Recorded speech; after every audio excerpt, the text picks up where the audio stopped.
Welcome to Night Shift. Jeff Sharon here along with Eric Lopez and Don Struble on this final show of the month of September. We are now 1/3 of the way through the football regular season, and we are doing our very first show where we're coming off a UCF loss. So we will put a final bow on the game up in Manhattan. UCF losing to Kansas State for the third time in as many tries up in Manhattan, 34-20. And no rest for the weary because the Knights have to take on the Kansas Jayhawks. Granted, at home, still tough test against Lance Leipold and Jalon Daniels and the Jayhawks. Make sure you follow us at blackandgoldbanneret.com. We are the home of UCF Sports on SB Nation. Follow us for the feed on Black and Gold Banneret for all the latest on all UCF sports, including big win for women's soccer, by the way, this past weekend, getting a win against a ranked opponent. And we'll talk a little bit about what's going on there, but we want to dive in on football. Follow us on socials, of course, on Blue Sky, X, Facebook, Threads, and Instagram, and our YouTube channel, Night Shift UCF on YouTube. All right, boys, let's dive in. We got Eric Lopez, we got Don Struble with us. Let's put a bow on this UCF K-State game. I thought, watching the game, that this was the get-right game for K-State, that the struggles that they were having, they finally figured it out. They got some home cooking, and they did physically beat UCF and wear UCF down, sort of, especially in that second quarter. It felt like the defense kind of dictated the game. Taven Jackson got hurt, later on came back. But UCF was just behind it. It felt like they were behind the chains the whole game. Eric, what do you think about that? Was this more like K-State sort of getting themselves right, or are there some real holes in UCF that we weren't expecting? I think maybe it's a combination of things. I think Kansas State, I agree. Remember, Kansas State had a bye week preparing for this game. 1-3, you knew that things they're not off to the start that they would have liked. So they played like a more desperate team. I know that.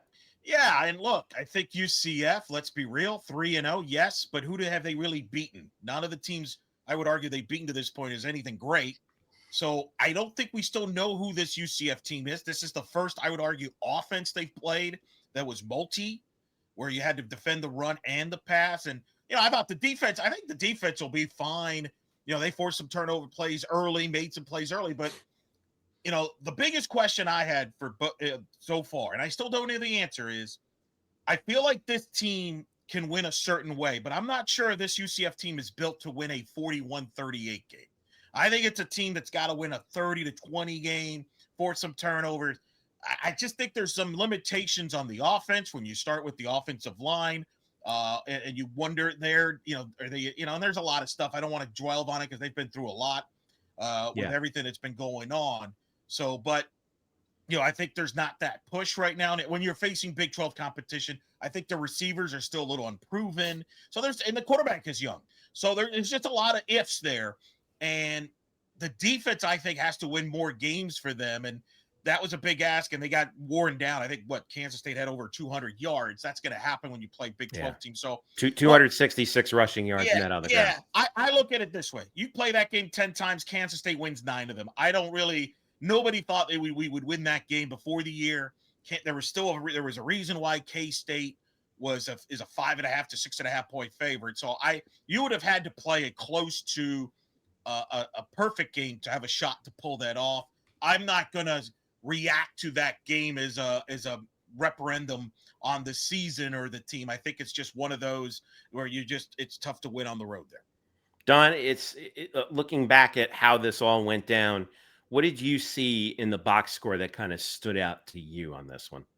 Yeah, well, I mean, we just couldn't do anything through the air. 13-26 with 2 picks. The only real standout home run play was the 80-plus yard touchdown to DJ Black. But otherwise, I mean, Taven Jackson went out hurt. Shikari Brown was hurt from what I understand. So these guys are getting banged up in this game, and it's a testament to Eric's point about the offensive line, and it's part of the reason why this team can't get into shootouts. Another reason is red zone defense, where they have been much improved this season. I said prior to the year starting, I was like, they really need to do much better in red zone defense. And I feel like talking ad nauseum here, guys, 91% conversion rate for scoring for opposing teams against UCF's red zone defense last season. So, Alex Grinch talked about it last week in the presser. He said K-State was going to come out. They were going to be multiple. You're dealing with a lot with Avery Johnson. Like, it's not going to be an easy game. And we saw that. Another thing, 3 of 13 on third down. You got to be better than that. 6 penalties for 45. Yeah. You got to be better than that. So it's just those little things that'll catch up to you. It's interesting. Johnson didn't have the most spectacular game for K-State. Passing, he was 18 of 25, 168, 2 touchdowns. He was sacked once. I mean, he was efficient enough. Yeah. Rushing, he rushed for 75 yards on the day on 12 carries. But the story was Dylan Edwards, 166 yards on 20 carries and a touchdown from 75 yards out. So, I mean, when you run for 266 yards, it's going to be really, really tough to come back from. And then, of course, on the other side, Taven Jackson, 12 of 24, 115 yards, no touchdowns, 1 pick. He was sacked 3 times. Jakari Brown was 1 for 2 with an 82-yard touchdown and an interception. So, and then Miles Montgomery, 119 yards on 10 carries. Jaden Nixon had 66 on 5, but one of them was from 54 yards. Yeah. So it was, this was just, it was a get-right game for Kansas State, and kind of the first real, like, the deck is stacked against you if you're UCF from a physical standpoint. So now transition over and you play another team from Kansas. This is the Kansas Jayhawks. Now the Knights have them at home, 7:30 p.m. on ESPN2. But this is another test against a very, I would argue, competent offense in Kansas with Jalon Daniels, who was a problem for UCF last year. He's got 16 touchdown passes and 1,262 yards this season.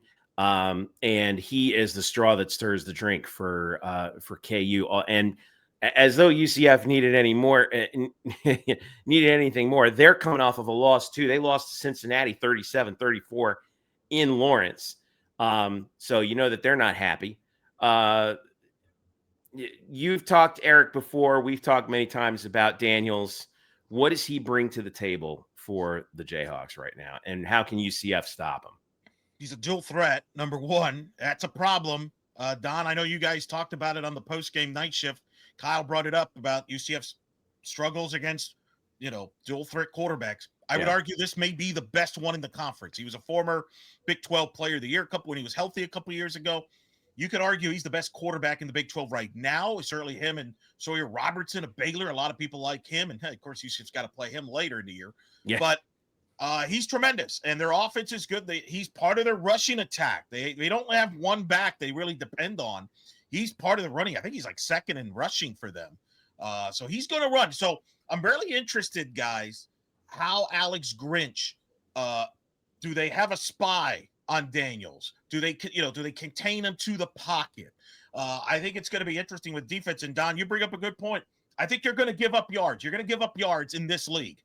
But how do you play in the red zone could be the determining factor for this team to have success or not. And I think Kansas is an example of that. Kansas, I think, is a little flawed defensively. They gave up 37 to Cincinnati, lost that late. They blew a double-digit lead on the road at Missouri. Mm-hmm. But can UCF's offense take advantage of Kansas's defense? Can they run the ball? Can they keep it away from Daniels? I think those are some things to watch this Saturday night. Don, what do you see on this Kansas team that you think UCF can exploit? Yeah, I mean, it's going to be tough, guys. I mean, like you talked about, like any Lance Leipold team is going to come out playing with their hair on fire. We saw that last season with Kansas making a spectacular turnaround when they looked like they were dead in the water and then just started ripping off wins against ranked teams. It's not going to be easy with Jalon Daniels, though I do find it interesting, guys. UCF is slightly ahead of Kansas in a couple categories in the Big 12, including passing and rushing offense from what I'm seeing here. So that goes to show that despite how potent this Kansas team is, if UCF comes out and plays the right way, talked about Miles Montgomery against K-State, 10 for 119. We talked a couple weeks ago. When is he going to get going? We can get that. If we can get our backs going, and if Cooper and Frost can scheme up something down the field and get a mix of layups and maybe at least a couple over-the-top connections, and they start fast and with little mistakes, then I think that they can, if they can get Kansas behind the sticks here and behind the 8 ball, I think that they're going to be in a good position. I don't know if there's any one strategy that will work. I think it's just going to take a disciplined football game and UCF just outgunning them on offense through the air and on the ground. And you got to keep them honest, because you started with Jacksonville State, but I think Kansas State showed that you put extra guys in the box. Yeah, and basically, and I think that's been part of the deal, that the offensive line in the running game. People are wondering why hasn't it been as. Part of it is because teams are putting extra guys in the box to put pressure on the young quarterback with an unproven receiving core. So I think, Don, you make a good point. You got to keep them honest by hitting some deep early. Otherwise, teams are going to cram the box dare you to beat them with the pass. So I think that's a valid point. It makes it easier to scheme. Yeah. Well, and I want to see this defensive line. Remember 2 years, I think it was 2 years ago, and I know there are different teams and circumstances, but when they played in Lawrence, Lance Leipold in Kansas with a backup quarterback, because Daniels was out with an injury, decided we're just going to run the ball right down your throats. And UCF had no answer.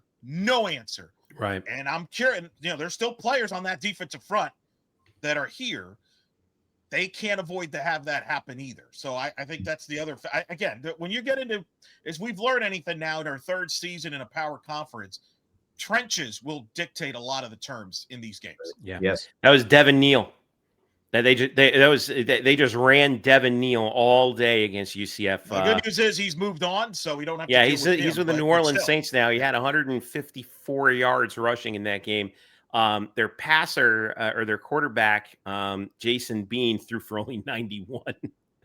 So that they knew what they could do, and they just decided to do it. Eric, I want to ask you about the quarterback situation with UCF, because we saw Taven Jackson get hurt. He left for a couple of possessions. You mentioned Jakari Brown came in through the touchdown, through the interception, and Don, you mentioned he got hurt. Jackson came back, and I didn't see any reports on this, but I think what happened was they put a flak jacket on him because he was wearing a different jersey after he came back in that didn't have his last name on it. Had the right number, but didn't have his last name on it. So I think they put a jersey on him that was one size bigger so that they could fit a flak jacket. That tells me that he's got some sort of maybe a rib injury or something, and that could really bother him. It's one of those things where he could play the rest of the year, but it could really bother him. Now, he's been very efficient as a passer. There's no doubt about that. If you look at the data, at least for right now, UCF as a team for team pass efficiency is over 140. He's throwing his pass efficiency is 140, but they just haven't hit downfield. And looking at the leaders in receiving, you mentioned the untested receiving core. Only 2 players on UCF have more than 10 receptions this year, have double-digit receptions. And Dwayne Thomas Jr., who's the current leader, several of those receptions have been on shovel passes and jet sweeps and things like that count as receptions, but are really more like rushes. So what do they got to do to get this pass game going? Because like you were mentioning earlier, if you're not a threat to throw, they're going to put everybody in the box and just dare you to, right? Absolutely. And I think that's I think that's still the remaining question about this, right? I mean, we don't really know. Jackson, I think Frost said in the post game, and Donnie correct me, I think that first they thought it might have been a collarbone, but then it was a sprain, and that's kind of why he was able to come back. The problem is, Brown is not really the thrower type. He's more of a runner that you lean on, which is, I would rather have him take some carries than Jackson. I've kind of said I don't want Jackson running because you can't afford to take some hits. And I'm just not sold in Cam Fancher long-term as far as being somebody you could depend on. So can he stay healthy and just get the confidence? And it's going to come with reps and experience. I think that's why I'm a proponent of Jackson to play, because that only is going to come time with rhythm. And only way you get rhythm is with reps and time with the receivers. And you hope that comes as time goes. You do have, as we'll get to with the schedule, there's some opponents you can take advantage of that. It's not like this is a gauntlet of a schedule coming up, but again, it's still very young and raw. And again, I think there's still some limitations on how, what you have as far as from a personnel standpoint. And one other note, forgive me, Tom, before I just want to jump in and mention also, no Dylan Wade last Saturday against Kansas State. I thought that was a much bigger loss than maybe we even thought. I wasn't anticipating that. We don't know what his status is going to be for Saturday, right, Donnie? Yeah, no, and this team has placed heavy emphasis on the tight end position. So Yes. Dylan Wade is a must, especially in RPO-driven, short to mid-range game style offense. I mean, this is a team that doesn't take the deep shot, and they need to because, again, opposing defenses will stack the box, and you become more predictable as the season goes on. So, yeah, it's an interesting situation, and I'm with Eric. They really need to reserve Ja'Carri Brown for those QB draws, like. You need to run him because he's a big athletic body with a ton of speed, but goal line, short yardage stuff, right? Goal line, short yardage stuff. He's basically a third back, but the thing is like, if this comes back to Cam Fancher, we didn't get enough of a sample size. And I think that Cam is a competent quarterback. It's no disrespect to him. I don't think that he will thrive in Frost's offense with his skill set the way that Taven Jackson will. And so his health is paramount to any success moving forward with this season. Yeah. And it's the one X factor. I feel like it's always going to come up, obviously injuries, right? You just don't know when you're going to need somebody. And again, we were warned about this when we moved up. It's like, it's all about depth, right, Eric? I mean, you're going to get banged up in a league like this. Well, that's the thing. And, again, when you have a transition like this is with 70 new faces and you hit in the portal, you're not going to be able to hit on everybody. You're not going to be able to have depth. And that's a lot of times, you just have to you're hoping, fingers crossed, you don't get hit in an area that maybe you're not as deep in. So, you look at this season right now. All right. You look at the rest of this schedule. You're 3-1. You're in good shape there. And you tell me if you both agree or disagree with this. I think there's 2 games right now on the schedule where you feel really good. You're optimistic, where I think UCF will probably be a touchdown favorite or more, which are the home game against West Virginia, who right now, Monday, Rich Rodriguez announced that his quarterback's out for this upcoming game. They're already without their starting running back. So, I mean, they've got some issues there. Yep. And then the other game is Oklahoma State, which has already fired Mike Gundy. They just fired their defensive coordinator. You can make an argument that West Virginia and Oklahoma State right now, if you did a poll, might be the 2 worst teams in the Big 12. Not saying it's a guaranteed win, but I'm just saying you're optimistic. Would you agree with that? You're maybe a touchdown favorite. You're feeling optimistic. Right. Yeah. Right now, I agree. Those 2 games are definitely UCF is the favorite. Right. At this juncture. On the opposite end, I think there's 2 games where you're very skeptical. You're very concerned. Where you're probably going to be a touchdown underdog or more on the road, and those are at BYU, at Texas Tech. Correct. Right? Yes. Would you agree? I mean, I know, Jeff, you think those might be the 2 best teams in the Big 12. Certainly Iowa State's in the mix. We'll see. BYU's got a young quarterback, but, you're going to Provo, and they're still very good physical at the line. So I think UCF's going to be heavy underdogs in those teams. Again, doesn't mean they can't pull an upset there. Just saying, I think we would agree you're going in very skeptical, right? Right. So that leaves you now with 4 games where we don't know. And this is one of them. Kansas at home. You got Cincinnati on the road, who has good offense. They just beat Kansas, so you can't say that's, whatever. Right. You got to go to Baylor. That's not going to be easy. Baylor's actually a touchdown favorite, believe it or not, over Kansas State this week. I believe it in that place. Right. So that's not going to be easy. And then Houston. Space game. Which Black Friday night game, Houston's much improved with Coach Fritz. Yeah, Houston has really impressed me so far this year, Eric.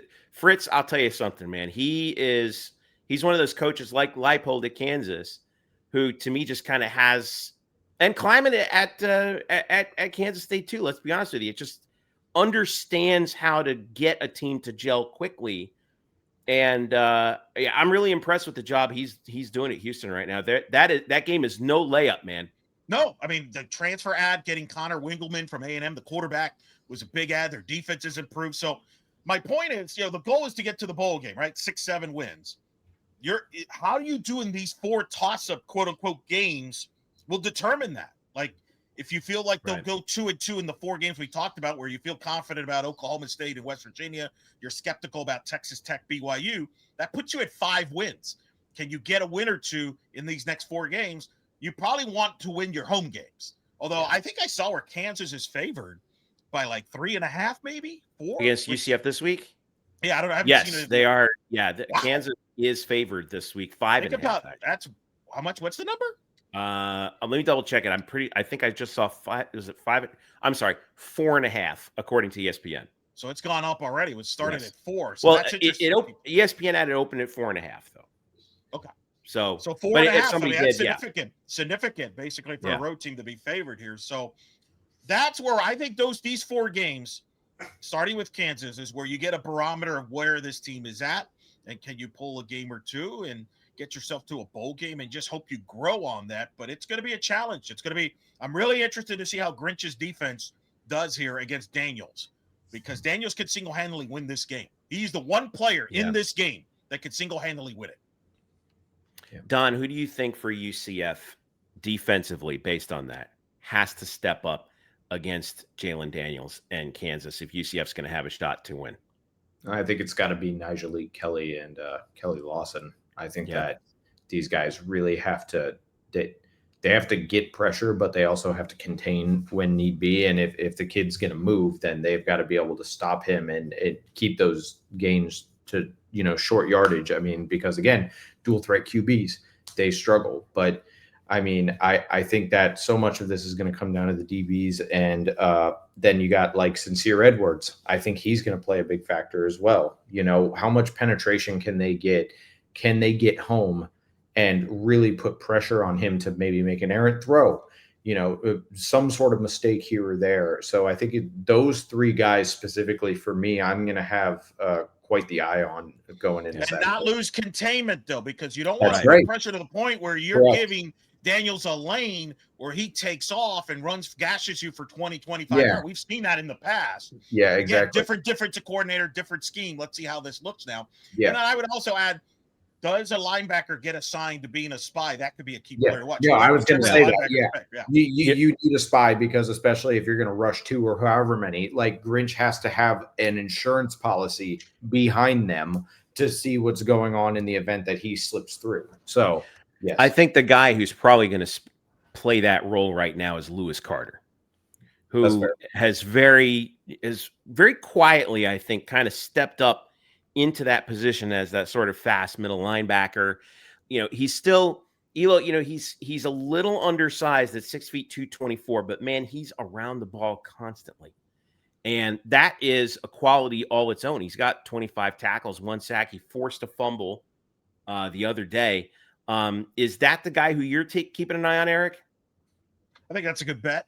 I think that sounds like it would make sense. That would be the guy to watch, to contain him, at least on that side of the ball. I think that's a guy to watch. And but I also agree with you, Don. I think the defensive line, the other thing is, I think Lance Leipold's going to try to test him early to see if they can push him around like they did 2 years ago. Can UCF early on say, no, you're not going to push us around here?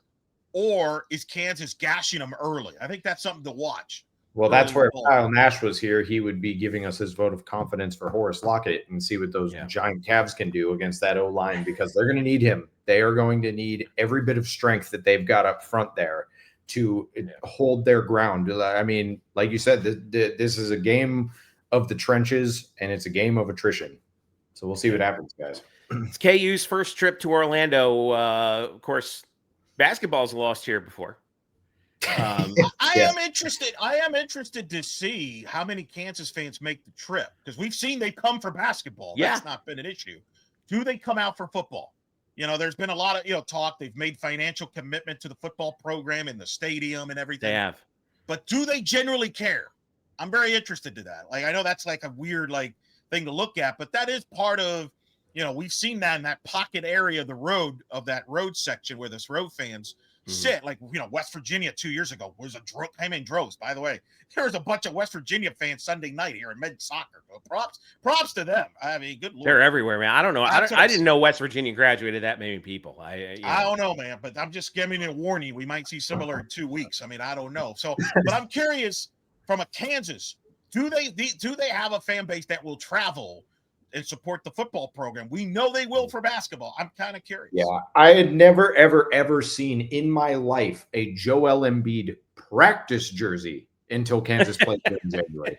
But I do think, I mean, it's not going to be a turnout like BYU. That's just a beast all on its own. But I do think that it will be a healthy visiting section on Saturday. All right. If you can't make it to see how many Kansas fans are going to be in the stands, competing with UCF fans for seats, ESPN 2, 7:30 kick, Eric, prime time. What are we going up against, and who do we got coming to town for that? Aaron Murray, I think, is going to be the analyst. Aaron Murray right? will be your analyst with Lowell Galindo. That's right. Lowell Galindo used to do Longhorn Network for a long time when that existed. Aaron Murray, former Georgia Bulldog, was the starting quarterback in the Liberty Bowl against UCF. And a Florida kid, too, by the way. Florida kid, so there's a little tie in there. TV slot's tricky from multiple things. Number one, you're going head-to-head against Florida State Miami, which will be on ABC. So that's going to be tough from a market share standpoint, number one. Number two, you're also going up against Big 12 games. Texas Tech Houston is on ESPN at 7 o'clock, 2 undefeateds. Yeah, that game suddenly got a violent shove into significance, didn't it? Well, there's been rumor, speculation that game day wanted to go to Houston this weekend to do the Texas Tech Houston game. However, Houston apparently has some construction going around on campus, so they may not have been able to host game day, and that's why game day's in Tuscaloosa. Really? Instead. They couldn't have found.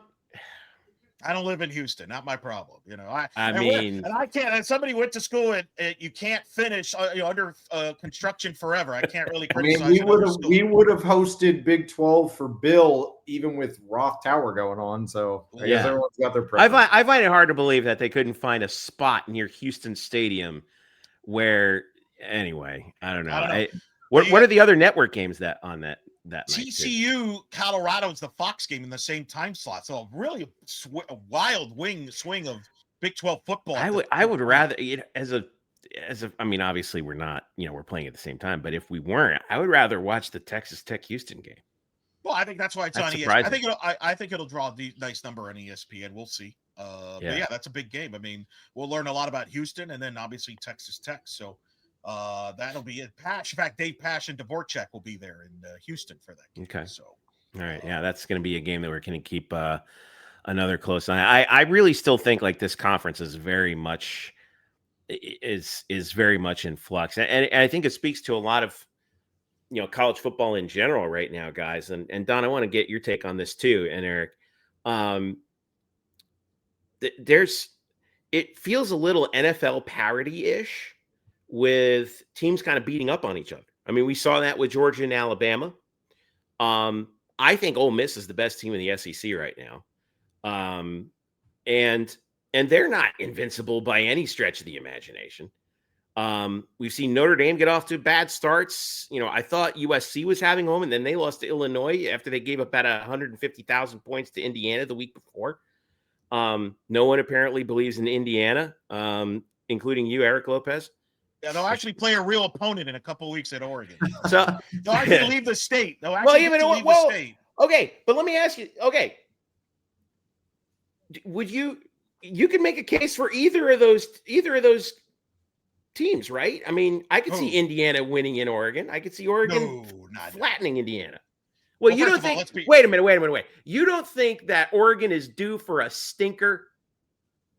Not at their place, no. All right. I thought we've had this discussion many times in the past. As Don already knows, that the Big Ten stands for the Buckeye Invitational. I mean, congratulations. See, all right. Well, Don, I'll let you have the last word on that. Playing in Oregon's hard, and I really hope that my boss, Tom Brew, editor-in-chief of Roundtable Sports, who is an Indiana grad, does not watch this show. Or else he's basketball school. They'll be good at basketball. Hey, listen, I am rooting for Windiana. That's yeah. Come on. All right, well, I'll say this. We knew with the expanded playoff that more parity was going to be naturally ushered in anyhow, because teams just feel like they have more of a chance. And we're seeing what I've noticed, and correct me if I'm wrong, guys, this could just be recency bias, but I was talking with a colleague recently, and I was like, I feel like this September slate of games across the board feels a little bit better than in years past. It's not as many nonsense games. Like, I feel like week after week, there's at least like a couple marquee slots where I'm like, oh, okay, that's like, I don't know. Again, could be recency bias, but I feel like in general, teams are playing harder. Things are better because more programs. Well, part of that is, again, with the NIL and the money, a guy that normally would be, for example, like the 30th guy on the Ohio State roster or Georgia roster or whatever is starting somewhere else. So That's you right. don't have depth. He goes right? to Vanderbilt and starts, and they're 5-0. Right, Yes. or wherever. Yes. Yeah. So I think that plays a factor into that. I think from a depth and balance that's just not there the last decade or so. I would say that plays a factor. Like Ohio State's actually the really example, Don. You've stocked up on defense, but you've got a young quarterback you're trying to get by, which is kind of what the NFL formula is, right? Go with a young quarterback and build around them. So that's kind of where we're at with some of the college stuff. They really struggled against Washington, and this is not an Ohio State show, but I'll just make this point to your point. They struggled against Washington, and that is not the Washington team led by Kalen DeBoer and Michael Penix with Roma Dunze, running downfield, catching passes. Like, that's not the same team. So it's like, like there's so much parity to where you have a Vanderbilt who is perennially a baseball school going and getting ranked, and you might actually be a playoff team. Who the hell knows? Like Diego Pavia, New Mexico State. That's right. Yeah, man. Like they're scoring a lot of points, man. They're doing something up there. But that's why, I think people don't need to listen to Scott Frost very closely when it comes to this process, because he's figured it out. He's telling you, hey, it's going to take time. We got to bring in players from a recruiting standpoint and developmental standpoint. We can't just spend money. We can't compete with the Texas Techs and the BYUs of the world from a financial standpoint. But so you've got to develop, and I think that's the long-term plan for UCF and for Scott Frost. That's why he keeps telling you that. That's the pieces that you need. You can't, it's going to take a minute. Yeah. And I think sorry, Don, go ahead. Yeah, I was just real quick. I was just going to say, I saw something today. I didn't get a chance to dig into it more, but apparently at Frost presser, to his knowledge, at this point, no one's entered the portal. That's good news for culture. Right. He was at Matt Burchell, asked him about that, and it's the culture. You're building that culture that you need players to buy in. And one of the goals that will decide whether this season was a success or not is, and Don, I give you 100% credit for this because you called it out on the Black Friday night against Utah, where you said, I think the Gus era is over because there's no core. That's what your words. That's going to be the question is, does Frost build a core of group of guys you build around going into year 2 and beyond? Yeah, need it. Yeah. That's the one thing that, I agree. And the thing I think that is going to be interesting to see from Scott Frost going forward, and you mentioned this, Eric, he's the one who has the most cachet to shepherd UCF through this transitionary period. He gets the culture, he gets the direction, he understands what UCF is, and like you were saying, also understands what UCF is not. And sometimes that's 80% of the battle. And he's probably learned from his own mistakes coaching in Power 4 at Nebraska. Right. So he's grown himself to be in this position, to be primed for it. Yeah. Well, we're going to see what sort of tricks they have up their sleeves against Kansas at 7:30 p.m. on Saturday. I wanted to double check the weather before we go here on Eric, but I think the weather's actually going to be nice. Is that right? I mean, we're due for one, for crying out loud. Well, we got I know. Well, we have those 2 storms churning off the coast, but I think they'll be out of here by then. Yeah, they should be, but we didn't stop from having a rain during rain in men's soccer the last Sunday night. My goodness, yeah, I know. By the way, good segue on that because we'll talk. We'll wanted to shout out Bryson Turner and Cassidy Mills on Nightcap this week, keeping an eye on soccer. Big week for soccer. Eric, you called play-by-play for the men's soccer game. Yeah. They're in a little bit of a ditch right now, just trying to in Sunbelt play. If you could just give us a quick little update on that. We talked about, if you want to find out more about women's soccer, you make sure you check out Nightcap. But men's soccer, man, what's going on with that? You had some interesting things. You saw a pretty tough loss the other night, right? Yeah, they played number 10 West Virginia, the defending Sunbelt champs, who are a national title College Cup contender. And West Virginia just stifled the UCF offensively. UCF couldn't get a shot on goal officially. Think about that. I've never heard that in a Calabrese era. I know. So it's a team that's it's in transition with the graduations of a Dorado and Anderson Rosa, and they've played 4 teams, I think top 25 tough schedule, and they've dug themselves a hole here. They're trying to figure out the pieces here. Coach Calabrese was not happy, felt there should have been more intensity from his group on Sunday night. So they've got a challenge. They got to go to South Carolina, and then they got another top 20 team, Georgia Southern, coming to town, who just knocked off Marshall. So hey, congrats, Jeff. You and Bryce are right. The Sun Belt's gonna be a power notch. And boy, Sun Belt, baby. Look out. The SEC of men's soccer, man. We told you. By the way, UCF volleyball, also Cassidy Mills, have been following them really tight. They got a sweep win over Cincinnati last Wednesday, and then their next game, they have to travel all the way out to Colorado on Thursday, and then they're at Iowa State coming back on Saturday before they're back home for the space match against number 12 TCU on Thursday, October 9th. So we'll be keeping an eye on that. Make sure you follow the feed for all the latest on that. Yeah, go ahead, Eric. Women's soccer, you got to be home this weekend. Their alumni weekend Sunday.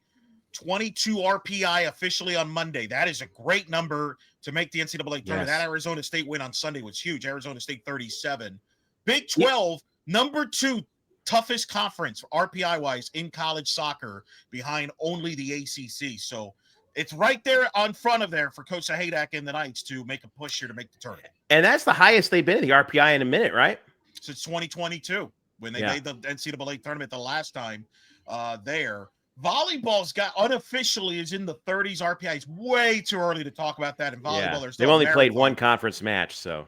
No, but we will learn a lot from this road trip, Colorado and Iowa State. And I got to give Coach Botsford credit for this. The additions of Reagan Thompson and Skylar English have been big dividends to this team. It's a much better serving team. They serve big, so it's that was a good win there against Cincinnati. Yeah, it was. So this is going to be another, as we're eyeball deep into conference play, we're going to start seeing some show me weeks from all these teams. Make sure you follow us at blackandgoldbanneret.com for all the latest on that, including Nightcap. Make sure you follow our YouTube channel, NightShift UCF here on YouTube for post-game Night Shift live after the Kansas game. We're going to be staying up late with you. I'll get to talk to Don and Kyle. Win, lose, or draw. That's right. I'm back in the fold, guys. We're back in. We are back, baby. You get first dibs on the press box over Kyle. How's that going to work? We'll see. Yeah. I'm not going to challenge that 6'5" man anytime soon. No, it's probably a wise decision. Follow us on socials. We're on X, we're on Facebook, Threads, Instagram. We try to post the best photos from every football game on Instagram with our incredible photographers. By the way, congratulations to our very own Brenna Johnson, who just gave birth a couple weeks ago. We wanted to shout out to her, say congratulations. She's already trying to get back with me and like, hey, when can I come back out and shoot some more football? I'm like, Brenna, take it easy, will you? You just gave birth to a kid. Congratulations, Brenna. She and her family are doing very, very well. So, so it's going to be, we got a lot of stuff coming up this week, and this is going to be, a big show me week for all UCF sports, in particular football. 7:30 kick, ESPN2 against the Kansas Jayhawks. We will be covering that game live and then afterwards on Night Shift. All right, let's wrap it up. Don, thank you so much. Eric, thank you so much. For all of us here at Night Shift and Black and Gold Banneret, for Don Struble and Eric Lopez, I'm Jeff Sharon. Go Knights, charge on. We will see you after the Kansas game Saturday night.